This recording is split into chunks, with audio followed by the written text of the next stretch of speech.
Hi weavers, welcome to our channel just imagine novels. ఈరోజు మన కథ వంశీమోహన, ఎపిసోడ్ 24.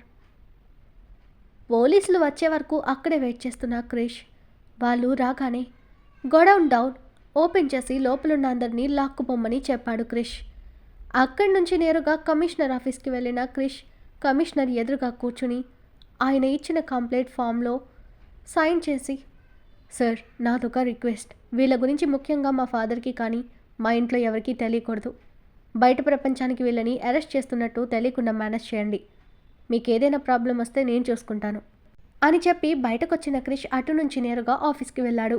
నైట్ కూడా లేట్గా ఇంటికొచ్చిన క్రిష్కి హాల్లోనే వెయిట్ చేస్తూ కనిపించింది మోహన. తన వైపు చిరుకోపంగా చూస్తూ, నేను వచ్చేసరికి లేట్ అవుతుంది, వెయిట్ చేయకని చెప్పాను కదే, పడుకోకుండా ఎందుకు ఇక్కడ వెయిట్ చేస్తున్నావు అంటూ ఆమె దగ్గరకొచ్చాడు క్రిష్. నువ్వు లేటుగా వచ్చి తినకుండా అలాగే పడుకుంటావని వెయిట్ చేస్తున్నాను. వెళ్ళి ఫ్రెష్ అయ్యరా, భోజనం చేద్దు. ఎప్పుడు తిన్నావో ఏమో అంటూ క్రిష్ మాటల్ని అస్సలు పట్టించుకోకుండా తన పాటికి తను చెప్తుంది మోహన. క్రిష్కి అలా ఒకరు తన కోసం వెయిట్ చేస్తూ తనని ఇలా దబాయించడం చాలా బాగా నచ్చింది. అతను ఆమె ప్రేమకి దాసుడవుతూ ఓకే వెయిట్ చేయని చెప్పి గబగబా రూమ్కి వెళ్ళి ఫ్రెష్ అయ్యి వచ్చాడు. అప్పటి వరకు ఆకలి వేయలేదు, కానీ మోహన చేసిన వంటలు స్మెల్ చూస్తుంటే ఆకలి గుర్తొచ్చి తొందరగా పెట్టవే, ఆకలిస్తుంది అన్నాడు క్రిష్. అతడికి వడ్డిస్తూనే లంచ్ చేయలేదు కదా, అసలు తినకుండా సంపాదించి ఏం చేసుకుంటారు, నాకు తెలియక అడుగుతున్నాను అని సీరియస్గా అంది మోహన. ఇలా నాకెవరూ గుర్తు చేస్తారు టైంకి తినమని? వాక్లో పడితే నాకు భోజనమే కాదు ఏది గుర్తురాదన్నాడు క్రిష్ తింటూ. ఇలాంటి పనికి మాలిన మాటలైతే బాగా చెప్తావు. భోజనం గుర్తురాదు, కానీ మందు తాగడం, అమ్మాయిలతో తిరగడం మాత్రం బాగా గుర్తుంటుంది కదూ అని దెప్పి పొడిచింది ఆమె. నేను వదిలేసినవి మళ్ళీ గుర్తు చేస్తావు ఏంటి అంటూ ఆమెని లాగి పక్కన చైర్లో కూర్చోబెట్టి అన్నం ముద్ద మోహన నోటి దగ్గర పెట్టాడు క్రిష్ తినమన్నట్టు. నిజాలు చేదుగానే ఉంటాయి, కానీ నేను తినేసాను, నువ్వు తిను అంటున్న ఆమెని చిరుకోపంగా చూస్తూ, తింటే తిన్నావు కానీ నాకు కంపెనీ ఇవ్వవే అంటూ ఆమె 2 బుగ్గలు నొక్కగానే తెరుచుకున్న మోహన నోట్లోకి అన్నం ముద్ద పెట్టి, నీ చేతి మొహం ఏంటో కానీ నువ్వే వంట చేసినా చాలా టేస్టీగా ఉంటుంది. నిజంగా ఇంత రుచికరమైన భోజనం నేనెప్పుడు తినలేదే అన్నాడు క్రిష్. ఎప్పుడు ఆ పిజ్జాలు బర్గర్లు తింటుంటే నాలుగుకి రుచి ఏం తెలుస్తుంది? ఇక విదేశాల్లో మన తెలుగు వంటలు వాసన ఎలా తెలుస్తుంది నీకు? ఇంకొంచెం తిను, ఎన్నేళ్ళు ఆ చప్పడి తిండి తిని ఇలా తయారయ్యావు అని తిడుతూనే అతనికి కొసరి వడ్డించింది మోహన. అతను భోజనం చేసినాక అన్నీ సరిదొచ్చిన మోహనుని చూస్తూ, కార్తిక్కి చెకప్ అయిపోయిన తర్వాత మనం మన ఊరికి వెళ్దామే అని చెప్పాడు. మోహన కంగారు పడుతూ, ఇప్పుడు ఊరికెందుకు కృష్ణ, నేను రాను. అక్కడికి వెళ్ళే మీ వాళ్ళు నా తమ్ముడికి నాకు హాని చేయడానికి చూస్తారు. మా కోసం నువ్వు మీ వాళ్ళతో గొడవపడి వాళ్ళ నుంచి విడిపోవడం నాకు ఇష్టం లేదు అంది మోహన. నేను వాళ్ళతో కొత్తగా విడిపోవడం ఏంటే, చిన్నప్పటి నుండే ఒంటరిగా బ్రతికాను, అందరూ ఉన్నా లేని వాళ్ళ ఉంటూ. ఇప్పుడు సడన్గా వాళ్ళని ఓన్ చేసుకోవడం నాకు రాదు. ఇప్పుడు నిన్ను అక్కడికి తీసుకెళ్లేది ఆ ఊరికి శర్మగారి కూతురిగా కాదు, నా భార్యగా తీసుకెళ్తున్నాను. ఏ ఇంటిలో అయితే నిన్ను అవమానించారో ఆ ఇంట్లో వాళ్ళ చేతే నీకు మర్యాదలు చేయించి వాళ్ళు చేసిన తప్పేంటో వాళ్ళకి తెలిసేలా చేస్తాను అంటూ కసిగా పిడికలు బిగించి చెప్పాడు క్రిష్. మోహన కంగారుగా అతడి చేతిని పట్టుకుని, నాకు ఈ రివెంజ్లు గొడవలు ఏమీ వద్దు కృష్ణ, నా చెల్లెక్కడుందో, వాళ్ళు తనని ఏం చేశారో కనిపెట్టి తనని నాకు క్షేమంగా తెచ్చిస్తే చాలు. ఇప్పటికే అది నాకు దూరమై చాలా రోజులు గడిచిపోతున్నాయి. అది ఎలా ఉందో ఏంటో అని నాకు అసలు నిద్ర కూడా రావడం లేదు. ప్లీజ్ కృష్ణ, తను ఎక్కడుందో తెలుసుకో ముందు. నా చెల్లిని నా కంటితో చూసే వరకు నేను మనశ్శాంతిగా ఉండలేను అని కన్నీళ్లతో చెప్పింది మోహన. తన కన్నీళ్లు చూసి క్రిష్ చలించిపోతూ ఆమెని గుండెలకు హత్తుకుని, మోహన కళ్ళు తుడిచి, చెప్పాను కదే నీ చెల్లెల్ని నీకు క్షేమంగా అప్పగించే బాధ్యత నాది అని. నా మీద నమ్మకం ఉంటే నేనేం చేస్తే అది సైలెంట్గా చూస్తూ ఉండు. నీ చెల్లెలకేమీ కాకుండా నీకు అప్పగించే పూచి నాది. నా మీద నమ్మకం ఉంది కదా అని అడిగాడు క్రిష్. ఉందన్నట్టు మోహన తల ఊపడంతో, గుడ్, ఆ నమ్మకంతోనే అలాగే ఉండు. త్వరలో నేను ఈ చెల్లెల్ని నీ కళ్ళ ముందుకు తీసుకొస్తాను, సరేనా, ఏడవకు అంటూ ఆమె తలనిమిరి వెళ్ళి పడుకోయి, కానీ ఆమె నుదుటిన ముద్దాడి నాకు కాస్త వర్క్ ఉంది, చూసుకుని వస్తాను అంటూ మోహనని రూమ్కి పంపించి ఫోన్ తీసుకుని ఎవరికో ఫోన్ చేసి కాసేపు మాట్లాడి కట్ చేసి లోపలికి వెళ్ళాడు క్రిష్. క్రిష్కి మోహన బెడ్ మీద పడుకుని ఆలోచిస్తుండడం గమనించి, నేనంత చెప్పినా ఇంకా నువ్వు ఏంటే అంత డల్గా ఉన్నావు అంటూ వెళ్ళి ఆమె పక్కన పడుకున్నాడు. నువ్వెందుకు ఇక్కడ, వెళ్ళి నీ రూమ్లో పడుకోవచ్చు కదా. ఇలా పెళ్ళి కాకుండా మనం కలిసి ఉండడం చూసి ఎవరైనా తప్పుగా అనుకుంటారు కృష్ణ అన్నది మోహన. అలా అనుకునే అవకాశం నేను ఎవరికి ఇవ్వను.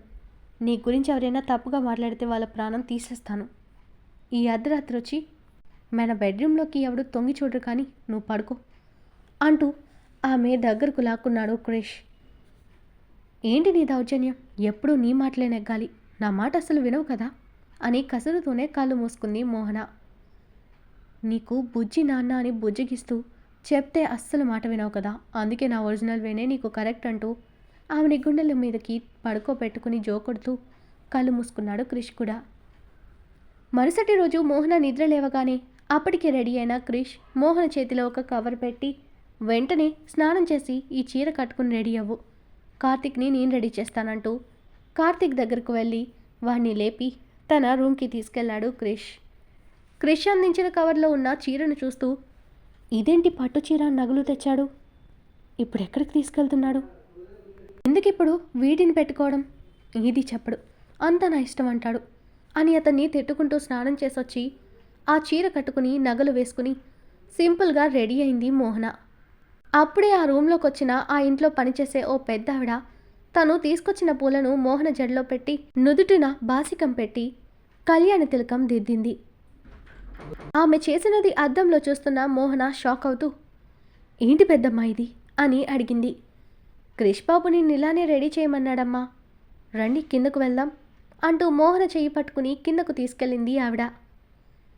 అక్కడున్న పంతులు గారిని ఇంకా ఎవరో కొంతమంది ఆఫీసర్స్ని చూసిన మోహన కంగారుగా ఏంటి ఇదంతా అనుకుంటూ క్రిష్ కోసం చూసింది. క్రిష్ అప్పుడే కార్తీక్ని రెడీ చేసుకుని కిందకు దిగొస్తుంటే మోహన ఆశ్చర్యపోయింది. ఎప్పుడూ అతన్ని సూట్లో లేదా ఫార్మల్ డ్రెస్లో చూడటమే కానీ మొదటిసారి పంచ కట్టుకుని వస్తుంటే నోరు తెరుచుకుని చూస్తుండిపోయింది మోహన.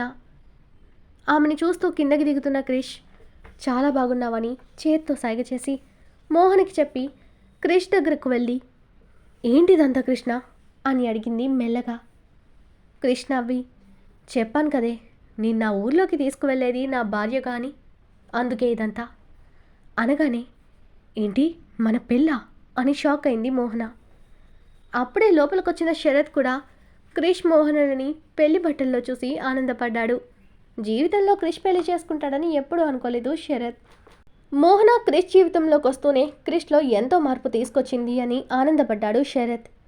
శరత్ లోపలికి రాగానే క్రిష్ని హక్ చేసుకుని కంగ్రాట్స్ రా అని విష్ చేసి మోహనని కూడా విష్ చేసిన శరత్కి క్రిష్ నుదుటిన ఖాళీగా ఉండడం చూసి బాసికం ఎక్కడా అంటూ పెద్దవిడి చేతిలో ఉన్న ప్లేట్లోని బాసికం తీసి అతనే క్రిష్ నుదుటిన కట్టాడు శరత్. కార్తీక్ మోహనని చూస్తూ, అక్క నీ పెళ్ళిని నేను ఇప్పట్లో చూస్తానని అనుకోలేదు, అసలు మీ ఇద్దరు పెళ్లి చూస్తూ నాన్నగారు కూడా సంతోషిస్తాడు కదా అని ఆనందంగా చెప్పాడు. కార్తీక్ తండ్రి పేరు చెప్పగానే మోహన్కి కళ్ళల్లో నీళ్ళొచ్చాయి. ఆయన ఉండుంటే ఇంకా సంతోషించేవాళ్ళు, తన చెల్లుంటే ఎంత హడావిడి చేసేదో అని చంద్రికని కూడా తలుచుకుని కన్నీళ్లు పెట్టుకుంది మోహన. ఆనందంగా పెళ్లి చేసుకుంటూ ఇలా కన్నీళ్లు పెట్టుకోకూడదు తల్లి అంటూ పక్కనున్న పెద్దావిడ మోహన కళ్ళు తుడిచింది. రిజిస్ట్రార్ గారు పిలవడంతో ఇద్దరిని తీసుకుని అక్కడికి వెళ్ళాడు శరత్. మొదట రిజిస్టర్ ఇచ్చిన డాక్యుమెంట్స్లో సంతకాలు పెట్టి చట్ట ప్రకారం భార్యాభర్తలయ్యారు క్రిష్ మోహనలు. ఆ తర్వాత పంతులు గారు చెప్పినట్టు మోహన మెడలో క్రిష్ తాళి కడుతుంటే ఎంతో ఇష్టంగా ఆ తాళిని చేతిలోకి పట్టుకుని అతడి కళ్ళల్లోకి చూసింది మోహన. క్రిష్ మోహన కళ్ళల్లోకి ప్రేమగా చూస్తూ తన మెడలో 3 ముళ్ళు వేసి ఆమె నుదుటిన ముద్దు పెట్టుకుంటూ, ఇలా సింపుల్గా పెళ్లి చేసుకుంటున్నామని డిసప్పాయింట్ అయ్యావా అని అడిగాడు. మోహన నవ్వి, లేదు కృష్ణ, నాకు ఏ హంగులు ఆర్భాటాలు ఇష్టం లేదు, ఇలా సింపుల్గా పెళ్లి చేసుకోవడం ఇష్టమే, కానీ నా వాళ్ళెవరూ లేకపోవడం బాధగా ఉంది, ముఖ్యంగా తాతగారు చంద్రిక మన పెళ్లి చూడలేదని చిన్న బాధ తప్పితే నాకే బాధ లేదు, నిజంగా నాకు ఈ క్షణం చాలా సంతోషంగా ఉంది కృష్ణ అని ఎమోషనల్ అయింది మోహన. చంద్రికని తలుచుకోగానే క్రిష్కి కూడా బాధగా అనిపించింది. అప్పుడే ఇంట్లో కడుగు పెడుతున్న క్రిష్ తాతగారిని చూసి రండి తాతయ్య అని ఎదురుగా వెళ్ళాడు. ఆయన పెద్ద జమీందార్ గారు అని చాలాసార్లు ఊళ్ళో గుడికి వచ్చినప్పుడు ఆయన చూసి శర్మగారు చెప్పడంతో తనకి తెలుసు. కానీ ఆయన్ని అక్కడ చూడగానే మోహన కంగారు పడింది.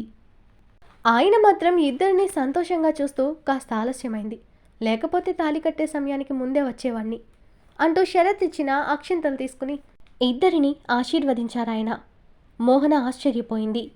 తన మనవడు ఏమీ లేని తనలాంటి పేదదాన్ని పెళ్లి చేసుకుంటున్నాడని తెలిసి ఆయన అంత ఆనందంగా ఎందుకున్నారు తెలియక షాక్ అయింది.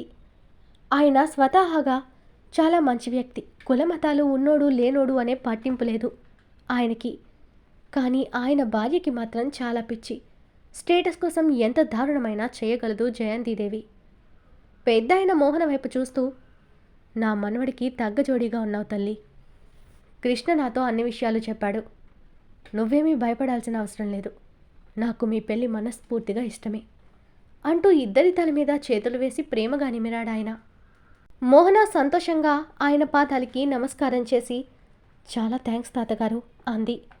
మోహన వినయం చూసి ఆయన మనసుకు తృప్తి కలిగింది. కృష్ణ, నువ్వు అమ్మాయితో ఇప్పుడే మా నూరుకొద్దు. మీ గ్రాని సంగతి నీకు పూర్తిగా తెలియదని హెచ్చరించారాయన. క్రిష్ ఆయన వైపు చూసి లేదు తాతయ్య, ఇప్పుడే మేము అక్కడికి రావాలి.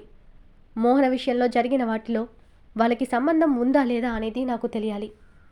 అప్పుడే వాళ్ళకి నేను వేయబోయే శిక్షలో క్లారిటీ ఉంటుంది అని నర్మగర్భంగా చెప్పాడు. పెద్ద ఆయన కృష్ణి చూస్తూ మనసులో, అంటే నువ్వు మరేదో విషయం నా దగ్గర దాచావన్నమాట అనుకుని, సరేనన్నా మీ ఇష్టం, కానీ నేను నిమిత్త మాత్రుణ్ణి. నీ విషయంలో అక్కడ కూడా నా సహాయం మీకుండకపోవచ్చు. మీకు రాని సంగతి తెలిసిందే కదా. తన మాట చెల్లుబాటు కాలేదంటే ఎంతకైనా తెగిస్తుంది. నువ్వు అమ్మాయిని జాగ్రత్తగా చూసుకో అక్కడ ఉన్నన్ని రోజులు అని చెప్పారాయన. నాకు తెలుసు తాతయ్య అంటూ మోహన వైపు చూసి తాతయ్య కాఫీ తీసుకురా అని చెప్పగానే మోహన సరే అంటూ తల ఊపి ఇందాక క్రిష్ మాటల్లోని అర్థాన్ని ఆలోచిస్తూ ఏ విషయంలో వాళ్ళకి సంబంధం అంటున్నాడు, అంటే నా చెల్లి విషయంలోనేనా అనుకుంటూ కొందరికి కాఫీ కలిపి తీసుకొచ్చింది. కాఫీ తాగుతూ ఆ టేస్ట్కి పెద్ద ఆయన ఆశ్చర్యంగా మోహన వైపు చూస్తూ నీ చేతి కాఫీ చాలా బాగుందమ్మా అని మెచ్చుకున్నాడు పెద్ద ఆయన. కానీ ఆయన కాళ్ళల్లో భావం ఎవ్వరూ గమనించలేదు. ఆయన మెచ్చుకోగానే మోహన సంతోషంగా క్రిష్ వైపు చూసింది. క్రిష్ కూడా నవ్వుతూ తను వంటలు కూడా చాలా బాగా చేస్తుంది తాతయ్య, ఓసారి తిన్నావంటే నువ్వే చెప్తావన్నాడు క్రిష్. అయితే తప్పకుండా ఈరోజు నా మనవరాల చేతి వంట తినాల్సిందే అని ఆయన నవ్వుతూ చెప్పడంతో మీకేమిష్టమో చెప్పండి తాతగారు, చేసి పెడతాను అని అభిమానంగా అడిగింది మోహన. ఆయన తనకి ఏమిష్టమో చెప్పగానే ఇప్పుడే చేస్తాను అని కిచెన్లోకి వెళ్ళింది మోహన. ఆయన క్రిష్ వైపు చూసి మీరు ఎప్పుడు ప్రయాణం బయలుదేరుతారో చెప్తే ముందుగా ఏర్పాట్లు చూస్తాను క్రిష్ అన్నారు పెద్ద ఆయన. 2-3 రోజుల తర్వాత బయలుదేరుతున్నాము. మేం వచ్చే ముందు మీకు ఫోన్ చేస్తాం తాతయ్య అన్నాడు క్రిష్. అలాగేనన్నా అంటూ చుట్టూ చూసిన ఆయనకి అక్కడ తాము తప్ప ఇంకెవరూ లేకపోవడంతో మెల్లగా విషయం ఏంటి క్రిష్, నా దగ్గర కూడా దాస్తున్నావా అని అడిగారు. దాచే అవసరం ఉంది తాతయ్య, మీకు టైం వచ్చినప్పుడు ఖచ్చితంగా చెప్తాను అన్నాడు క్రిష్. నువ్వింతగా చెప్తున్నావంటే ఏదో పెద్ద విషయమే. సరే కానీ నువ్వు అమ్మాయి విషయంలో మరోసారి ఆలోచించు. తనని మీ గ్రాని మీ అమ్మ నాన్న కూడా యాక్సెప్ట్ చేయకపోగా తనని ఎలా బాధ పెట్టాలా అని చూస్తారు. అమ్మాయిని చూస్తే మాట పడేదానిలా లేదు అన్నారు. అవన్నీ నేను చూసుకుంటాను తాతయ్య. నా భార్య జోలికి వస్తే ఏం చేయాలో నాకు తెలుసు, మీరు టెన్షన్ పెట్టుకోకండి అని సైడ్ స్మైల్తో అన్నాడు కృష్ణ. ఇక లండన్ వెళ్ళే ఆలోచన నీకు లేదా క్రిష్ అని అడిగారు ఆయన.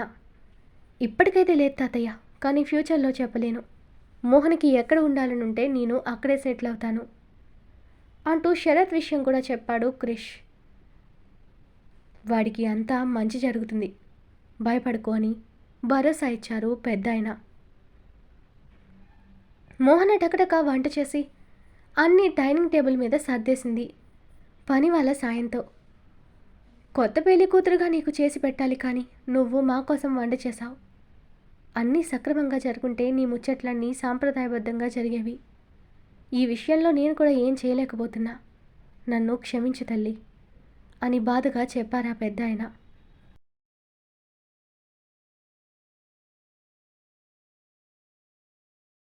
ఈరోజు మన కథ ఇక్కడితో కంప్లీట్ అయింది. ఈ స్టోరీ మీకు నచ్చినట్టయితే ప్లీజ్ స్టోరీని లైక్ చేసి కామెంట్ రూపంలో మీ అభిప్రాయాన్ని తెలియచేయండి. అలాగే ఛానల్ని సబ్స్క్రైబ్ చేసుకుని షేర్ చేసి మాకు సపోర్ట్ చేయండి. నెక్స్ట్ అప్డేట్తో మళ్ళీ కలుద్దాం. అంతవరకు బాయ్.